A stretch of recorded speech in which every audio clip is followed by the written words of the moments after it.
아버님, 오늘도 홍삼 드셨죠? 새벽 5시 며느리는 작은 앰플을 꺼내 홍삼에 액체를 떨어뜨렸습니다. 그 모습을 몰래 지켜본 윤기호는 조용히 웃었어요. 오냐, 너 잘 걸렸다.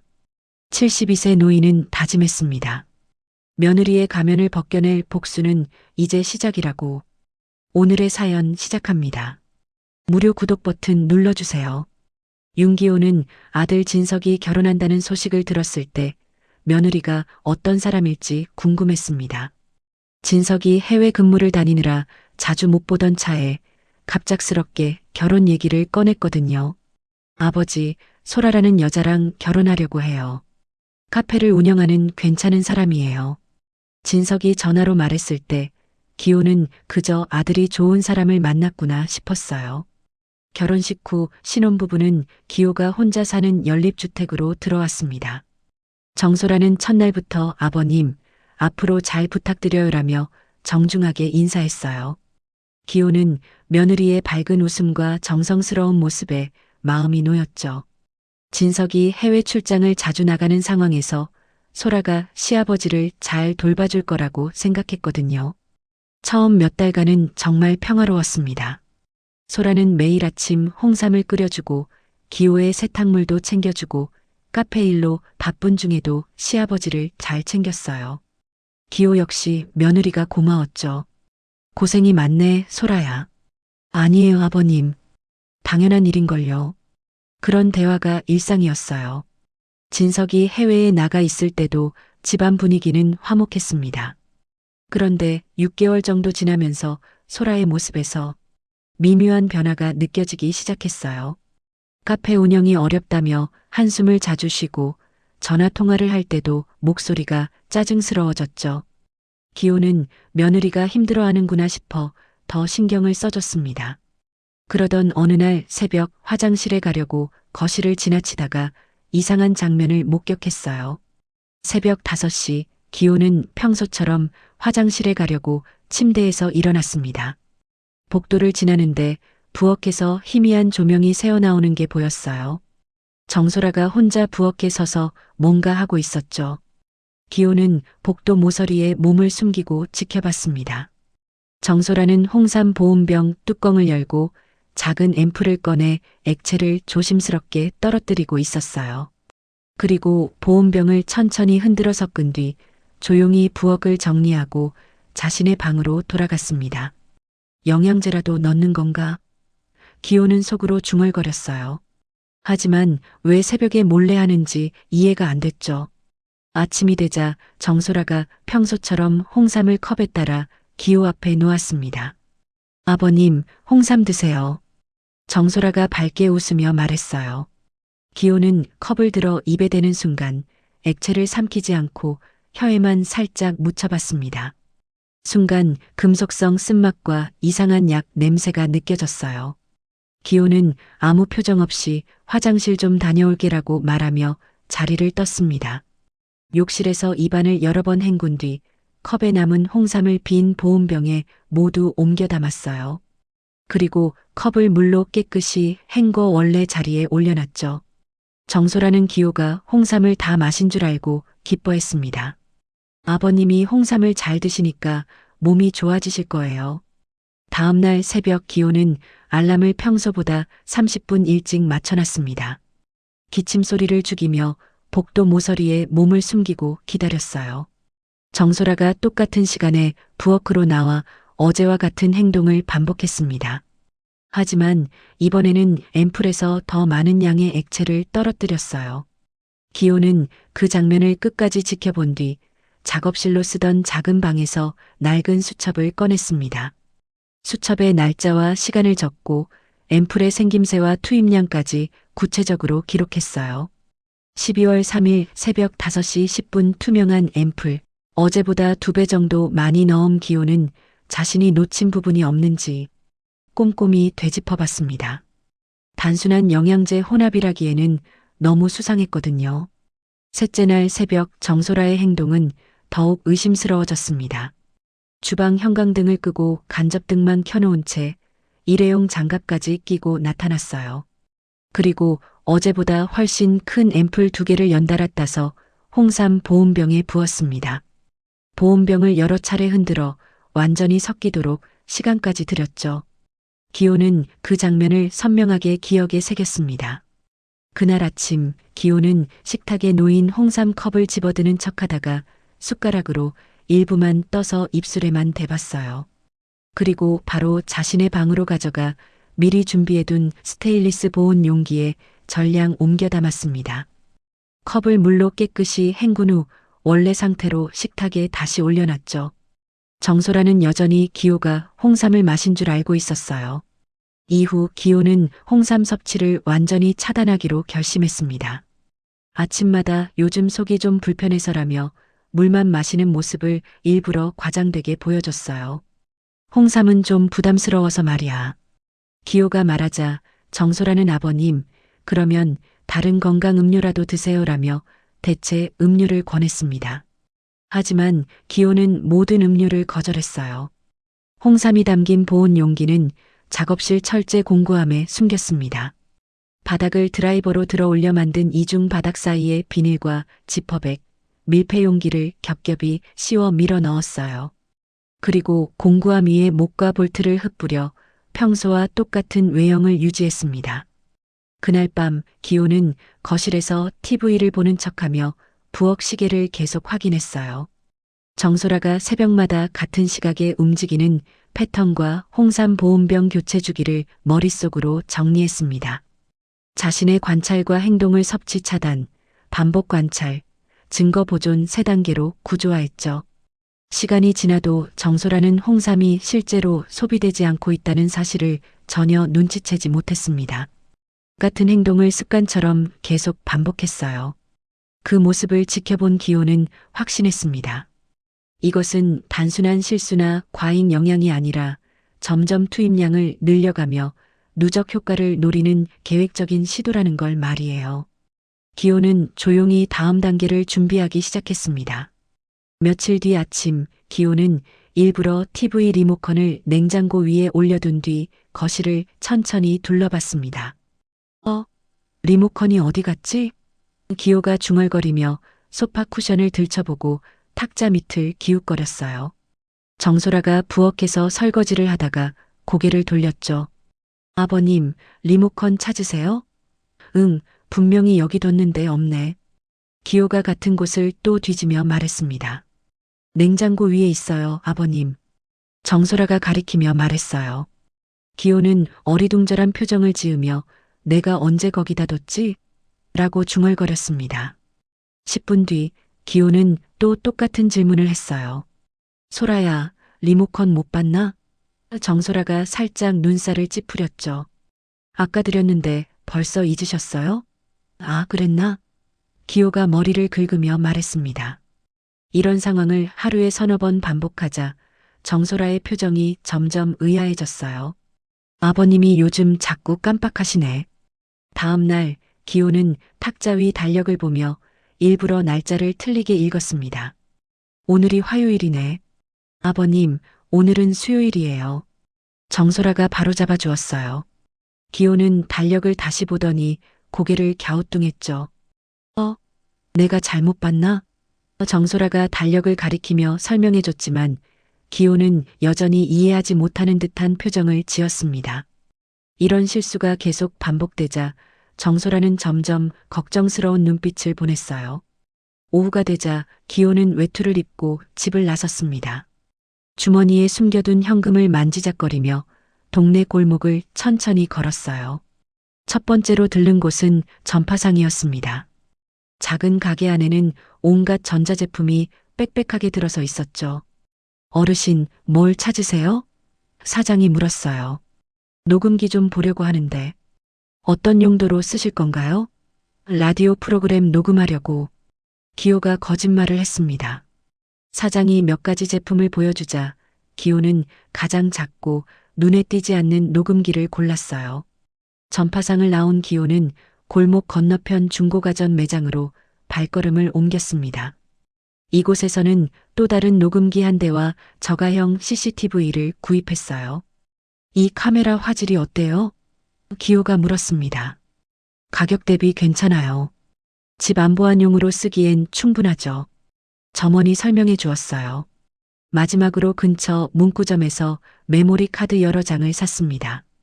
각각 다른 곳에서 구입해 누군가 추적하기 어렵게 만들려는 의도였죠. 집으로 돌아온 기호는 정소라가 카페에 나간 사이를 틈타 장비 설치 작업에 들어갔습니다.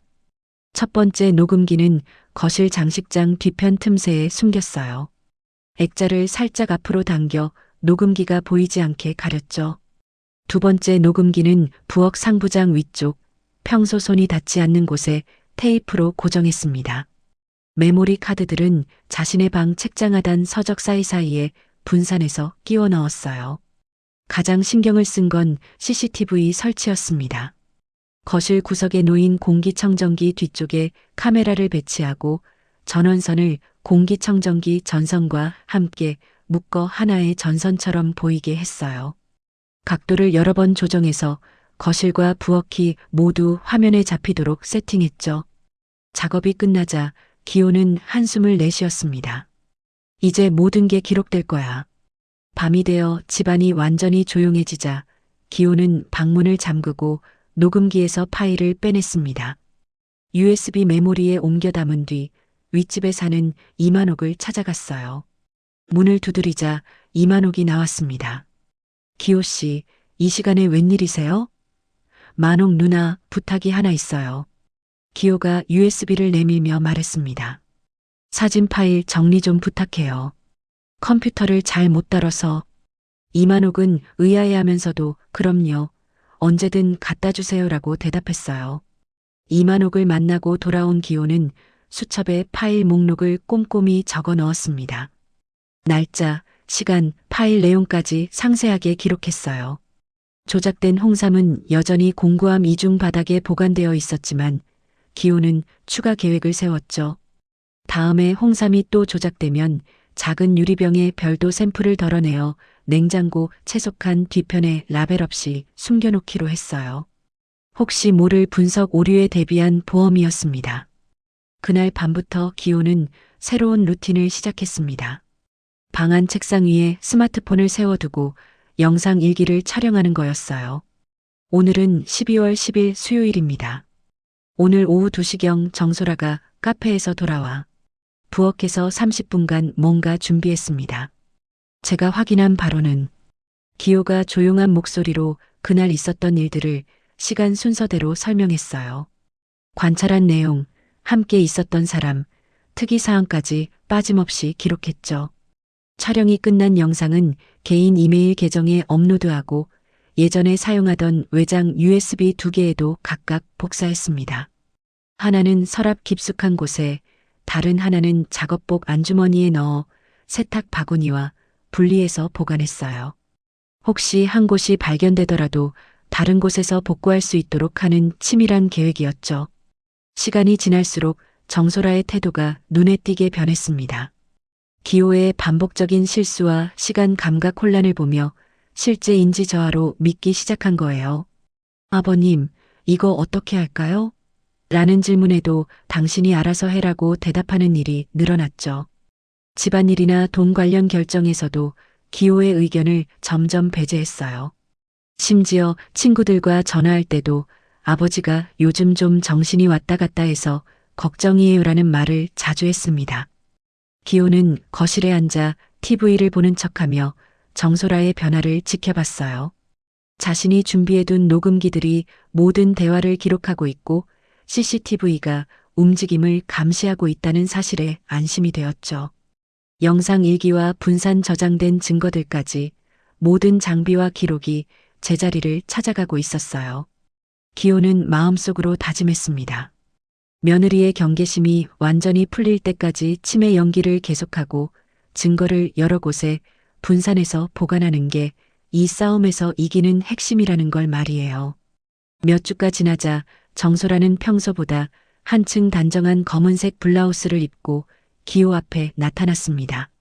손에는 병원 예약 확인서와 여러 장의 서류를 들고 있었어요. 아버님, 오늘 병원에 가셔야 해요. 정소라가 차분한 목소리로 말했습니다. 병원? 왜? 기호가 의아한 표정을 지었어요. 요즘 깜빡깜빡 하시는 게 좀 심해져서 한번 검사 받아보시는 게 좋을 것 같아요. 정소라의 말에 기호는 고개를 끄덕였죠. 그래, 그럼 가보자. 도심의 대형 종합병원 신경과 대기실은 사람들로 붐볐습니다. 정소라는 기호를 플라스틱 의자에 앉혀두고 접수 창구로 향했어요. 미리 작성해온 보호자 서명란이 빼곡한 문서를 내밀며 직원과 이야기를 나눴죠. 보호자이신가요? 네, 며느리입니다. 시아버님이 요즘 기억력이 많이 떨어지셔서 정소라가 걱정스러운 표정을 지으며 대답했어요. 접수 직원은 서류를 확인한 뒤 번호표를 건네주었습니다. 1시간 정도 기다린 뒤 기호의 이름이 불렸어요. 정소라와 함께 진료실에 들어간 기호는 50대 중반쯤 보이는 신경과 의사와 마주 앉았습니다. 어르신, 요즘 어떠세요? 의사가 부드럽게 물었어요. 글쎄요, 깜빡하는 일이 좀 있긴 해요. 기호가 대답했습니다. 의사는 고개를 끄덕이며 차트에 뭔가를 적기 시작했어요. 간단한 검사를 해볼까요? 의사가 말하며 종이를 꺼냈습니다. 제가 숫자를 말하면 따라서 말씀해 보세요. 73925. 기호는 일부러 739. 뭐였지? 라고 중간에 멈췄어요. 의사가 다시 천천히 말해주자 이번에는 정확히 따라했죠. 단어 기억 테스트에서도 기호는 의도적으로 한두 개만 틀렸습니다. 사과, 연필, 시계 이 세 단어를 기억해 두세요. 몇 분 뒤 기억하시는 단어가 있나요? 라는 질문에 사과, 연필. 나머지는 뭐였지? 라고 대답했어요. 하지만 나머지 질문들에는 또렷한 눈빛으로 정확하게 답변했습니다. 의사는 검사 결과를 종합해 차트에 기록했어요. 완전한 치매 소견은 아닙니다. 다만 주관적 기억 장애와 경도 인지 저하 가능성이 있어 보이네요. 의사가 정소라를 바라보며 설명했습니다. 그럼 치매는 아니라는 말씀인가요? 정소라가 물었어요. 확정적으로 치매라고 진단할 단계는 아닙니다. 다만 정기적인 추적 관찰이 필요하고 생활 관리에 신경 써주시기 바라요. 필요하시면 정식 진단서도 발급해 드릴 수 있어요. 병원을 나온 정소라는 차 안에서 바로 휴대폰을 꺼냈습니다. 친정 언니에게 전화를 걸었어요. 언니, 시아버지 병원 다녀왔어. 정소라가 한숨을 쉬며 말했습니다. 어떻게 나왔어? 초기 치매 같다는 얘기를 들었어. 의사가 그러는데 앞으로 더 심해질 수도 있대. 정소라의 말에 전화 너머에서 걱정스러운 목소리가 들렸어요. 그럼 어떡해? 일단 지켜보자고 하네. 근데 정말 걱정이야. 집에 돌아온 뒤에도 정소라의 전화는 계속 이어졌습니다. 카페 단골 손님들, 동네 지인들에게 연달아 전화를 걸며 같은 내용을 반복했어요.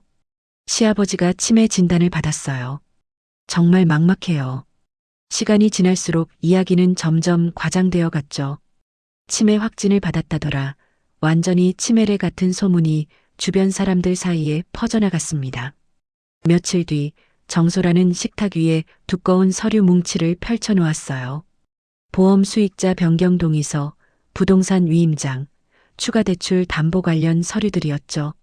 아버님, 서류 정리 좀 해야 해요. 정소라가 말하며 첫 번째 서류를 기호 앞에 밀었습니다. 이건 보험 관련 서류인데 간단하게 도장만 찍어주시면 돼요. 기호는 서류를 대충 훑어보는 척하며 특정 단어들만 눈에 담았어요. 수익자 변경, 정소라, 사망보험금 같은 핵심 단어들이었죠.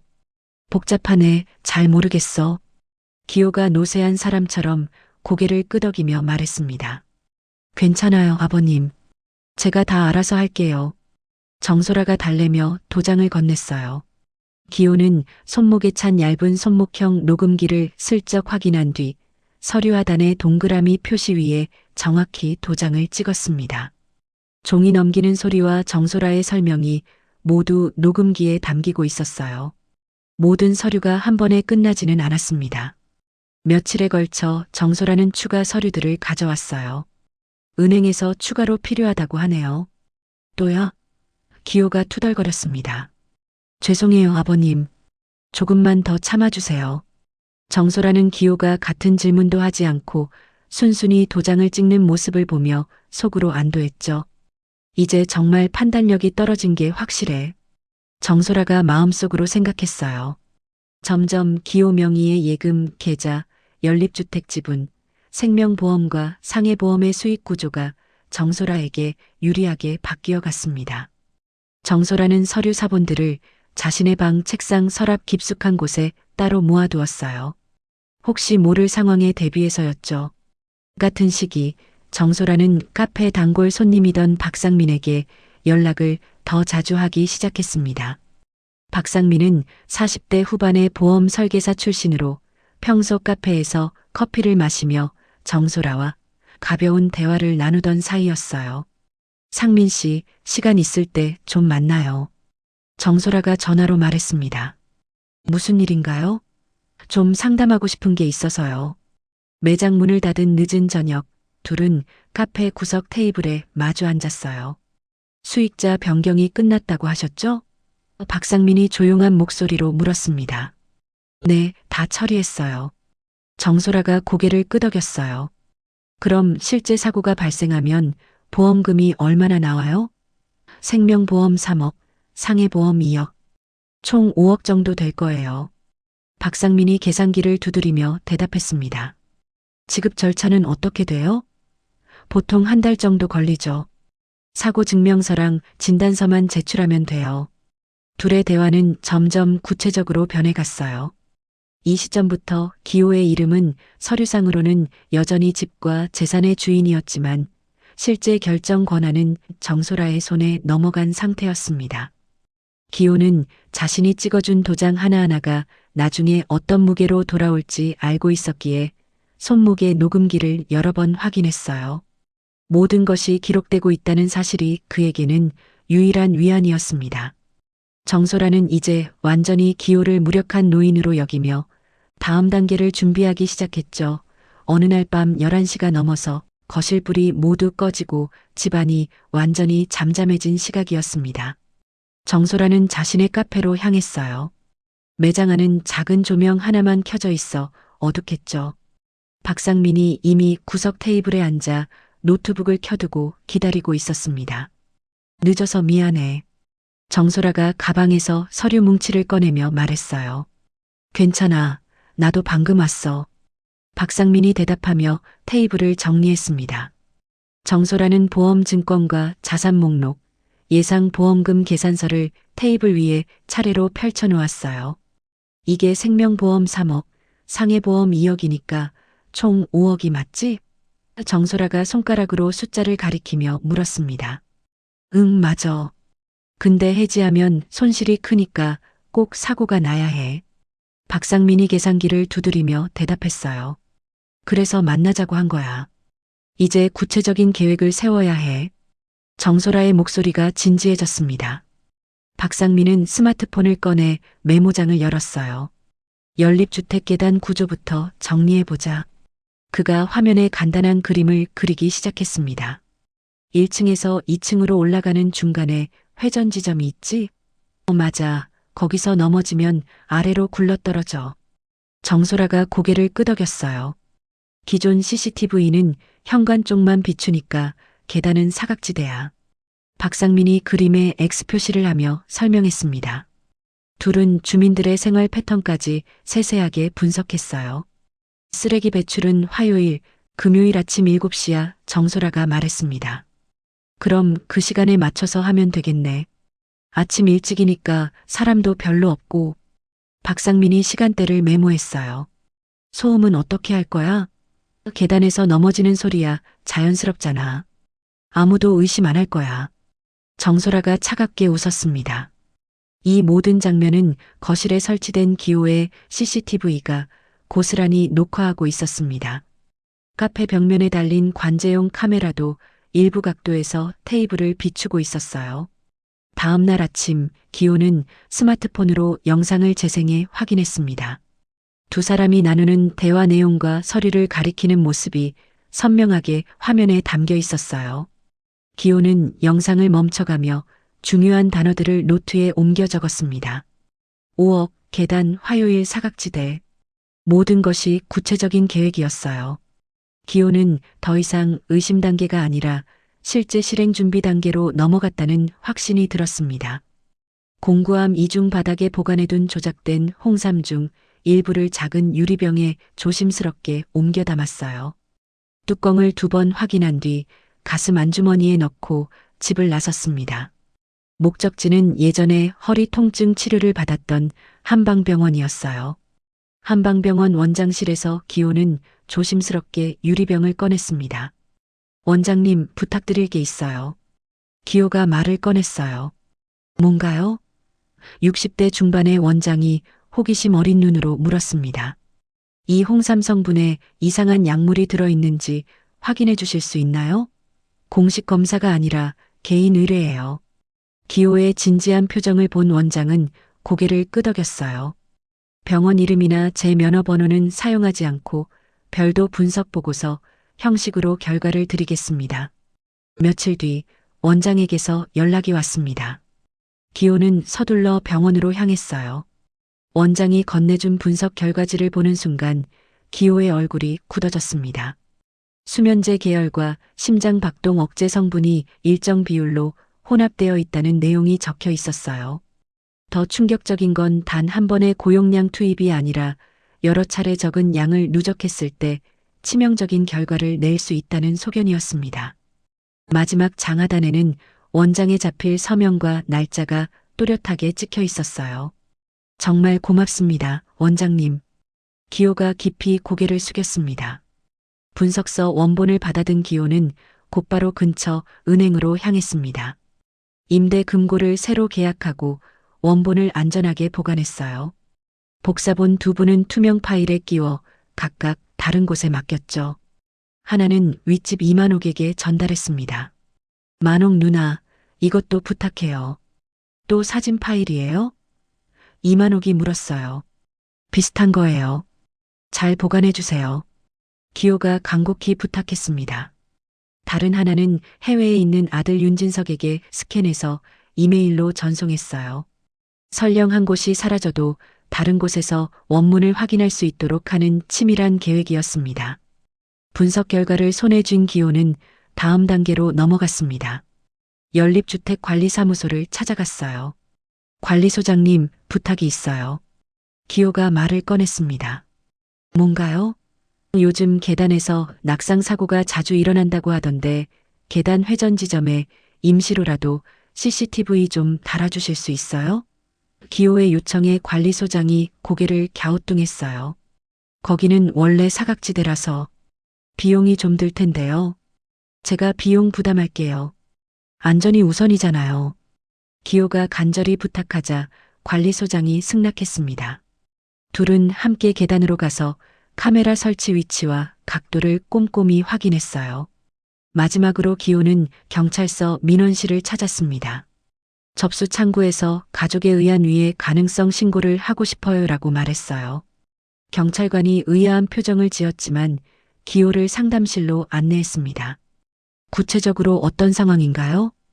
형사가 물었어요. 며느리가 제게 독을 타고 있고 계단에서 사고를 낼 계획을 세우고 있어요. 특정 날짜와 시간에 제가 위험에 처할 것 같아요.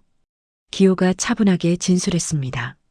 처음에는 조심스러운 태도를 보이던 형사가 기호가 분석서, 사본과 녹화 영상 일부를 제시하자 표정이 달라졌어요. 이 자료들이 진짜인가요? 네, 모두 실제 증거입니다. 홍삼 성분 분석 결과와 범행 계획 영상까지 다 있어요. 기호의 설명을 들은 형사는 동료와 상의한 뒤 연락처를 주고받았습니다. 특정 날짜에 현장에서 잠복 수사를 해보겠습니다. 바디캠으로 모든 상황을 촬영할 예정이니 협조해 주세요. 형사가 말했어요. 기호는 마침내 경찰의 공식적인 도움을 받을 수 있게 된 것입니다. 모든 준비가 완료되었고 이제 실제 현행범 체포만 남았어요. 작전 당일 아침 6시 30분 정소라는 평소보다 20분 일찍 일어나 단정한 회색 재킷을 입었습니다. 거울 앞에서 머리를 다시 한번 정리하고 가방을 챙겼어요. 아버님, 카페에 일찍 나가야 해서 먼저 갈게요. 정소라가 기호에게 말했습니다. 그래, 조심히 다녀와. 기호가 태연하게 대답했어요. 정소라는 현관문을 나선 뒤 연립주택 모퉁이 골목길로 향했죠. 건물에서 50m 정도 떨어진 전신주 옆에 서서 스마트폰을 꺼냈습니다. 위치 확인 7시에 시작해 라는 문자를 박상민에게 보냈어요. 그리고 시계를 보며 기호의 동선을 예상했죠. 같은 시각 박상민은 검은색 마스크와 회색 모자를 눌러 쓴 채 연립주택 반대편 출입구로 들어왔습니다. 회색 점퍼 주머니에는 일회용 장갑이 들어 있었어요. 엘리베이터 대신 계단을 이용해 천천히 4층까지 올라갔습니다. 미리 정해둔 시각에 맞춰 아래층으로 내려오기 시작했어요. 한 계단씩 조심스럽게 발걸음을 옮기며 속도를 조절했죠. 손목시계를 계속 확인하면서 정확한 타이밍을 맞추려 했습니다. 기호는 집안에서 쓰레기 봉투를 천천히 묶고 있었어요. 평소보다 더 꼼꼼하게 봉투 입구를 2번, 3번 확인했습니다. 현관 앞에서 신발을 신을 때도 일부러 신발끈을 묶었다가 다시 풀고 또 묶기를 반복했어요.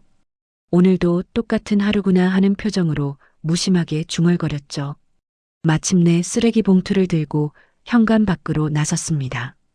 평소와 다를 바 없는 노인의 모습이었어요. 계단 회전 지점에 도착했을 때 박상민이 위에서 내려오고 있었습니다. 두 사람이 좁은 계단에서 마주쳤어요. 아, 죄송합니다. 박상민이 정중하게 말하며 몸을 기호 쪽으로 기울였습니다. 마치 서로 비켜가는 상황을 자연스럽게 연출하는 것 같았어요.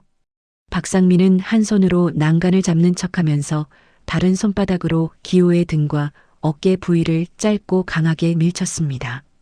순간 기호의 상체 균형이 앞으로 확 쏠렸어요. 기호의 발끝이 계단 모서리를 벗어나며 몸이 아래로 향하는 바로 그 순간이었습니다. 위층 계단 모퉁이에서 기다리던 형사가 바디캠을 켠 채 계단을 뛰어내려왔어요. 위험해요. 형사가 소리치며 기호의 팔을 재빨리 붙잡고 몸을 지탱해 주었습니다. 동시에 아래층에서 올라오던 또 다른 형사가 박상민의 양팔을 뒤로 꺾어 제압했어요. 경찰이다. 움직이지 마. 형사의 날카로운 외침이 계단에 울려 퍼졌습니다. 이 모든 상황이 계단에 새로 설치된 CCTV에 고스란히 담겼어요. 박상민의 손이 기호의 몸을 미는 장면, 기호가 중심을 잃고 넘어지려는 순간, 그리고 경찰이 개입하는 일련의 과정이 끊김없이 녹화되었죠. 형사의 바디캠도 동일한 시점을 다른 각도에서 선명하게 기록하고 있었어요. 현행범 체포, 시각 오전 7시 15분 형사가 바디캠을 향해 또렷하게 말했습니다. 건물 입구 근처에서 전화통화를 가장하며 서성이던 정소라는 안쪽에서 갑작스러운 소란이 들리자 놀라 몸을 돌렸어요. 골목 끝으로 몸을 숨기며 상황을 지켜봤죠. 잠시 후 형사들이 박상민에게 수갑을 채운 채 끌고 나오는 모습이 보였습니다. 정소라는 반사적으로 반대 방향으로 도망치려 했지만 미리 위치를 공유받은 다른 형사가 골목 초입에서 기다리고 있었어요. 정소라 씨죠? 동행해 주세요. 형사가 차분하게 말하자 정소라의 얼굴이 창백해졌습니다. 경찰은 즉시 현장 압수수색에 들어갔어요. 기호의 방과 작업실 공구함, 정소라의 방, 주방 수납장을 샅샅이 뒤졌습니다. 공구함의 이중 바닥에서는 홍삼이 담긴 보온 용기와 유리병이 나왔어요. 정소라 방 책상 서랍 깊숙한 곳에서는 보험 관련 서류들이 가득 든 파일이 발견되었죠. 카페까지 수색한 결과 사물함 안에 숨겨져 있던 원본 서류들까지 모두 확보했습니다. 증거품이 상당히 많네요. 수사팀장이 동료에게 말했어요. 기호는 간단한 응급검사를 받은 뒤 경찰서 형사과 조사실로 이동했습니다. 책상 앞에 앉은 기호는 가방에서 하나씩 자료를 꺼냈어요. 이게 제가 매일 찍은 영상 일기예요. 기호가 스마트폰을 형사에게 건넸습니다. 이건 이메일로 백업한 파일 목록이고요. 종이 뭉치를 내밀었어요. 홍삼 성분 분석 결과는 여기 있고 녹음 파일은 이 USB에 다 들어있어요. 기호는 차분하게 하나씩 설명했습니다. 언제부터 의심하기 시작하셨어요? 형사가 물었어요. 약 2달 전부터요. 처음엔 단순한 실수인 줄 알았는데 점점 확신이 들더라고요. 사건은 살인 미수, 보험 사기, 존속 범죄, 공모 혐의로 병합해서 정식 입건되었습니다. 박상민과 정소라는 각자 다른 조사실에서 조사를 받았어요. 나는 정소라가 시킨 대로 했을 뿐이야. 박상민이 소리쳤습니다. 상민 씨가 먼저 제안한 거예요. 정소라도 맞받아쳤죠. 서로 책임을 떠넘기려는 진술을 계속했지만 이미 모든 증거가 확보된 상태였어요.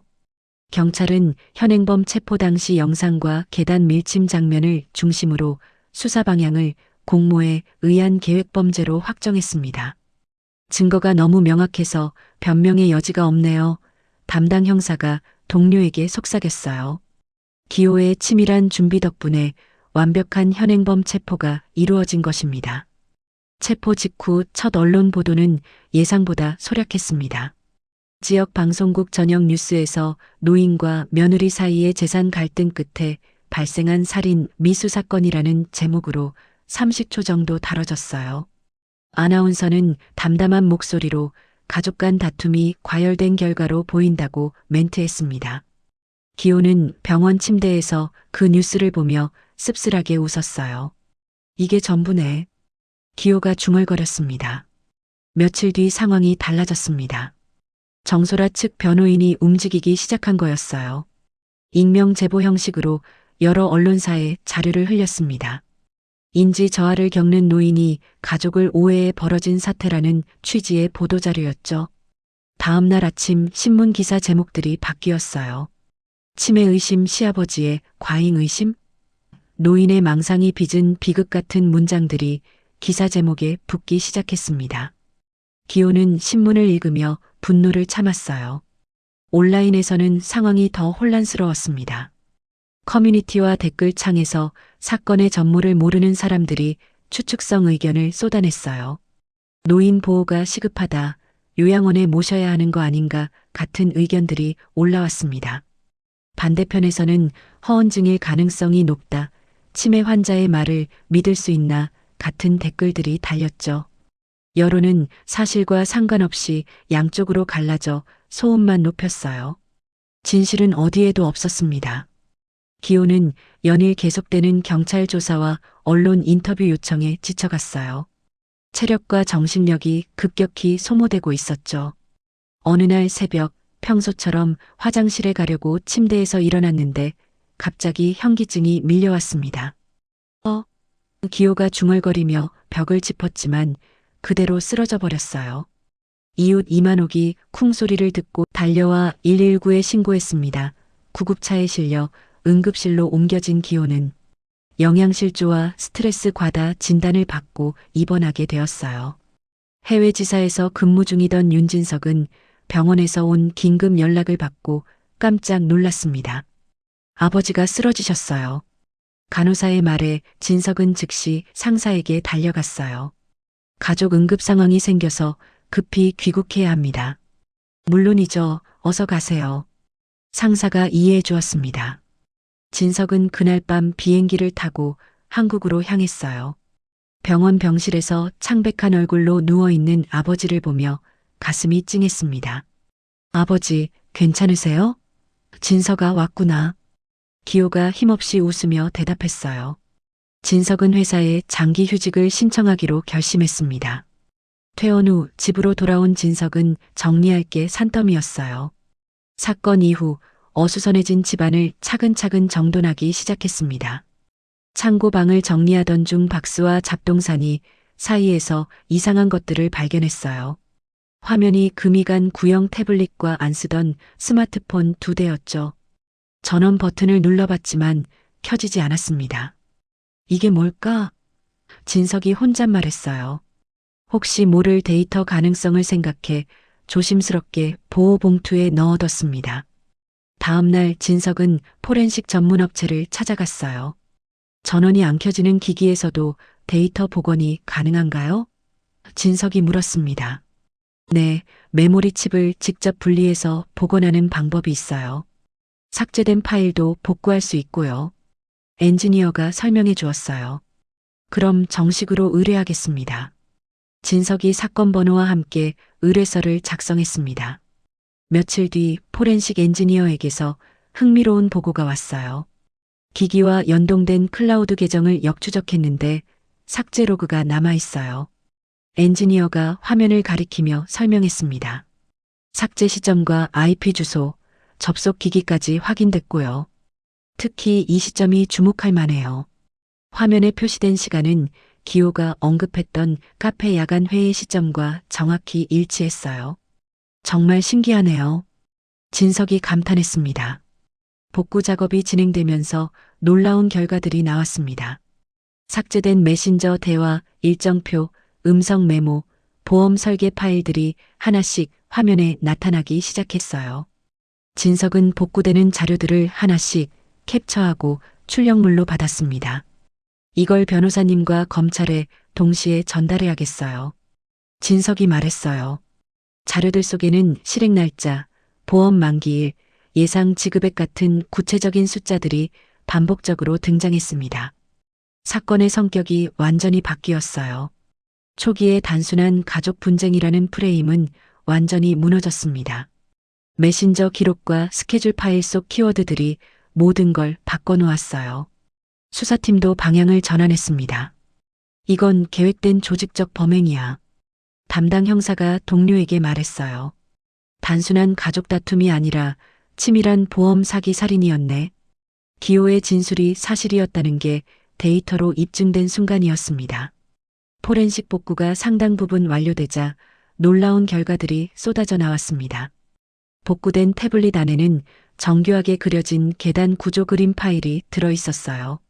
2층과 3층 사이 회전 지점의 각도와 난간 높이까지 세밀하게 표시되어 있었죠. 더 충격적인 건 추락 각도에 따른 부상 정도를 계산한 메모였습니다. 45도 각도 추락 시 뇌출혈 가능성 80%, 60도 이상 시 즉사 가능성 높음 같은 내용이 적혀 있었어요.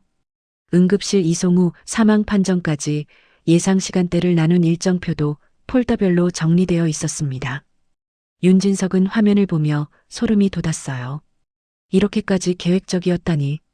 진석이 중얼거렸습니다. 메신저 대화 기록은 더욱 구체적이었습니다. 홍삼에 투입할 약물의 양을 점차 늘려가는 과정이 타임라인대로 남아 있었어요. 이번 주부터는 2배로 늘려봐라는 정소라의 메시지가 보였습니다.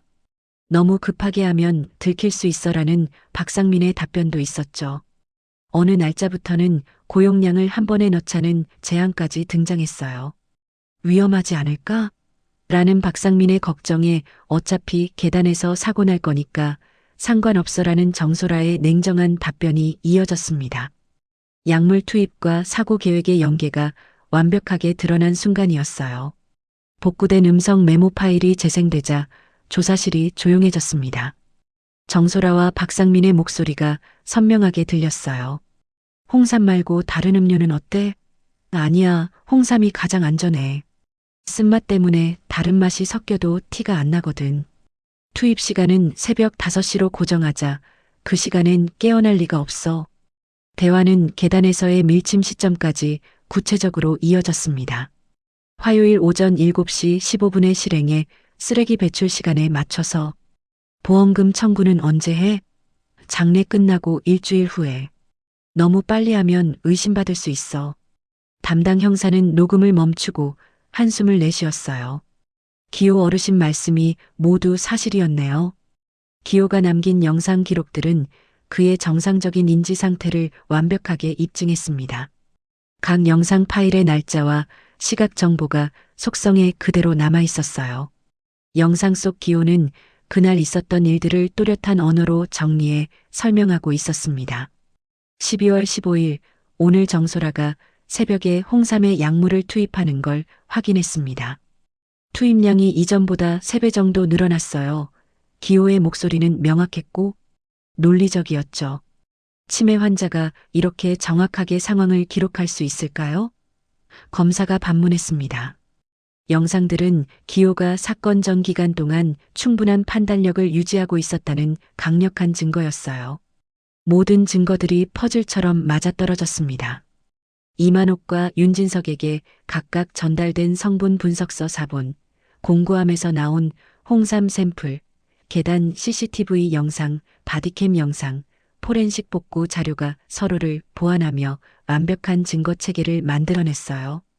어느 한 증거가 부족하더라도 다른 증거들이 그 빈자리를 메워주는 구조였죠. 이렇게 완벽한 증거 체계는 처음 봅니다. 수사팀장이 감탄했어요. 기호의 치밀한 계획이 모든 방어막을 무너뜨린 것입니다.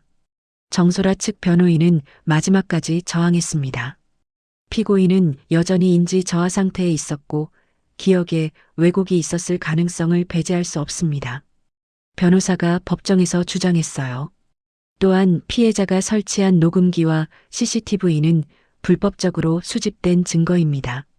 상대방 동의 없이 녹음한 것은 통신비밀보호법 위반이고 이런 증거들은 배제되어야 합니다. 변호인은 원론적인 논리를 계속 반복했습니다. 위법하게 수집된 증거는 재판에서 사용될 수 없다는 게 법원의 일관된 입장 아닙니까? 하지만 법원의 판단은 달랐습니다. 재판장이 조용히 말했어요. 계단에서 피고인 박상민의 손이 피해자를 밀치는 장면이 담긴 CCTV와 바디캠 영상을 우선적으로 검토한 결과 이는 공공장소에서 발생한 현행범 체포 과정입니다. 해당 영상의 증거 능력을 제한할 이유를 찾을 수 없습니다. 재판장의 목소리는 단호했어요. 또한 피해자가 자신의 생명을 보호하기 위해 설치한 장비들은 정당방위 목적으로 인정됩니다. 변호인의 얼굴이 굳어졌습니다. 태블릿 복구 자료의 진위성도 철저하게 검증되었습니다. 포렌식 전문가가 증언대에 섰어요. 복구된 자료들은 통신사 로그와 클라우드 접속 기록, IP 정보와 정확히 일치합니다. 조작 가능성은 거의 없다고 봅니다. 전문가가 화면을 가리키며 설명했어요. 메신저 서비스 제공업체의 서버 기록과도 시간대가 일관되게 맞아떨어집니다. 이 정도로 정교한 조작을 하려면 해킹 수준의 기술이 필요한데 피고인들에게 그런 능력이 있다고 보기 어렵죠. 변조 주장은 설득력을 잃었습니다. 결정적 증거는 병원 차트였습니다. 신경과 의사가 증인으로 출석해 당시 진단 내용을 설명했어요. 피해자 윤기호 씨는 처음부터 확정 치매 진단을 받지 않았습니다. 경도 인지 저하 가능성 수준이었어요. 이는 정상 노화 과정에서 나타날 수 있는 수준으로 일상생활이나 판단 능력에는 문제가 없습니다. 의사의 증언은 정소라 측이 만들어낸 치매 확정 프레임과 정면으로 충돌했어요. 피고인 측이 주장하는 인지 장애는 의학적 근거가 없습니다. 의사가 단호하게 말했습니다. 재판부는 최종 의견을 정리했습니다. 재판장이 엄숙한 표정으로 말했어요. 수사기관과 재판부 모두 피고인 정소라와 박상민이 경제적 이득을 목적으로 인지 저하 가능성이 있는 노인을 대상으로 장기간 계획을 세우고 실행에 옮겼다는 점을 인정합니다. 법정이 조용해졌어요. 특히 피해자의 인지 상태를 의도적으로 왜곡하여 범행을 은폐하려 한 점은 매우 중대한 범죄 가중 요소로 판단됩니다. 공소장에는 존속 범죄 가중 사유와 보험 사기 공모 혐의가 함께 기재되었습니다. 정소라와 박상민의 모든 방어 논리가 완전히 붕괴된 순간이었어요. 재판 마무리 단계에서 검찰의 최종 구형이 있었습니다. 검사가 엄숙한 표정으로 일어섰어요. 피고인 정소라는 치밀한 계획과 가족관계를 악용했고 피해자의 인지 저하를 프레임으로 만들어 무력화하려 했습니다. 이는 용서받을 수 없는 중범죄로 무기징역을 구형합니다. 법정이 숙연해졌죠. 재판부는 며칠간의 심리 끝에 최종 판결을 내렸어요. 피고인 정소라에게 징역 25년을 선고합니다. 장기간에 걸친 계획성과 가족관계 파괴의 심각성을 고려한 결과입니다. 정소라는 고개를 떨어뜨렸습니다. 박상민에 대한 판결도 이어졌어요. 피고인 박상민은 직접적인 물리적 실행자이자 보험 구조 설계에 참여한 공모자로 인정됩니다.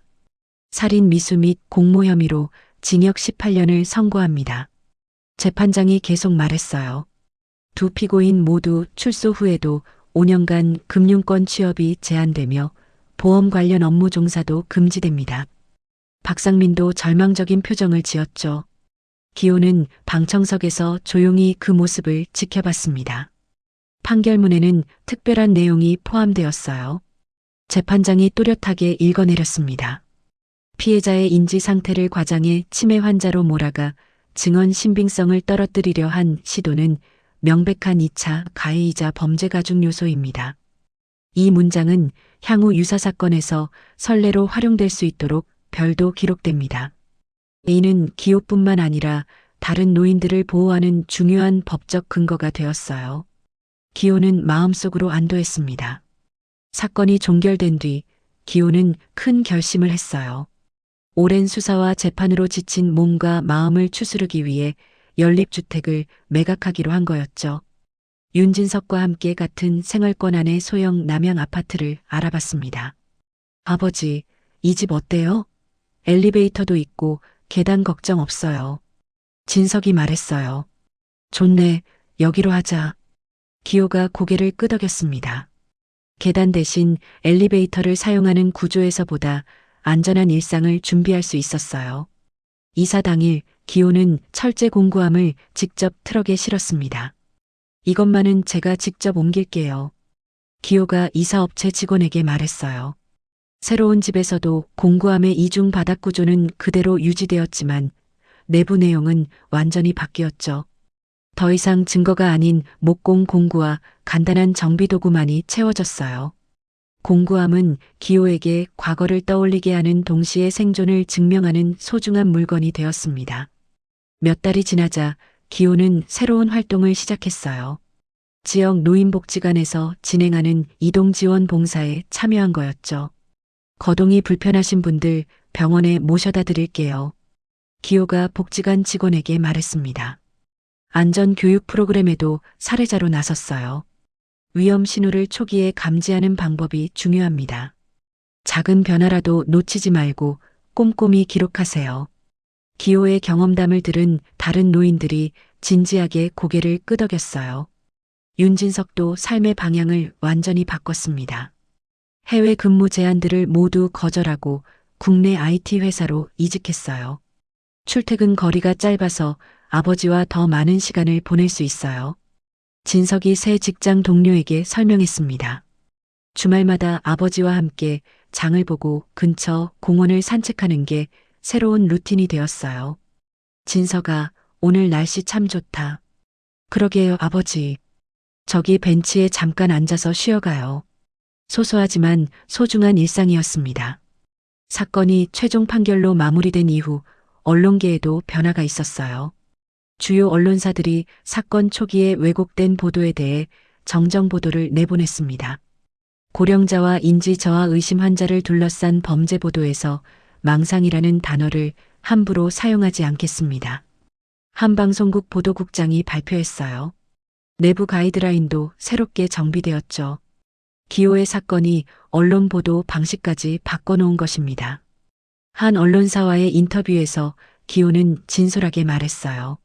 제가 사건 내내 가장 신경 쓴 건 기록을 남기는 일이었어요.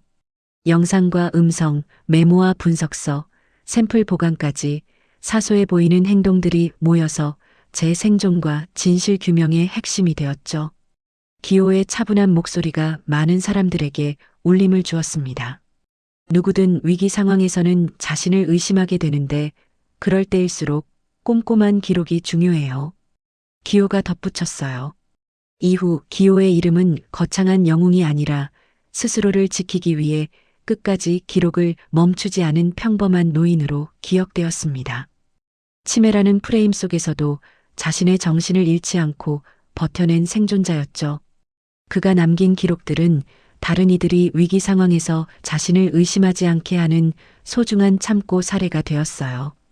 복지관 교육 자료로도 활용되고 있죠. 기호는 새로운 집 거실에 앉아 창밖을 바라보며 조용히 미소 지었습니다. 길고 힘든 싸움이 끝났고 이제 진짜 평화로운 일상이 시작된 것입니다. 윤기호 할아버지의 이야기는 우리에게 많은 것을 생각하게 합니다. 72세라는 나이에도 포기하지 않고 자신을 지키기 위해 끝까지 싸운 그의 용기, 그리고 치밀한 기록과 준비를 통해 진실을 밝혀낸 지혜는 정말 대단했어요. 무엇보다 나이가 들었다고 기억력이 조금 떨어진다고 해서 무력한 존재가 아니라는 것을 보여준 이야기였습니다. 오히려 긴 인생 경험이 만들어낸 깊은 통찰력이 어떤 젊은이보다도 예리할 수 있다는 걸 증명했죠. 기호 할아버지는 이제 아들과 함께 평화로운 일상을 보내며 다른 어르신들을 위한 봉사활동에도 참여하고 계신다고 해요. 그가 남긴 기록들은 비슷한 위험에 처한 다른 분들에게 소중한 참고가 되고 있습니다. 진실은 결국 드러나고 끝까지 포기하지 않는 사람이 승리한다는 것을 다시 한번 느낄 수 있는 이야기였어요. 이야기를 끝까지 들어주신 분이 계시다면 잘 들었다고 댓글 하나만 남겨주세요. 감사합니다.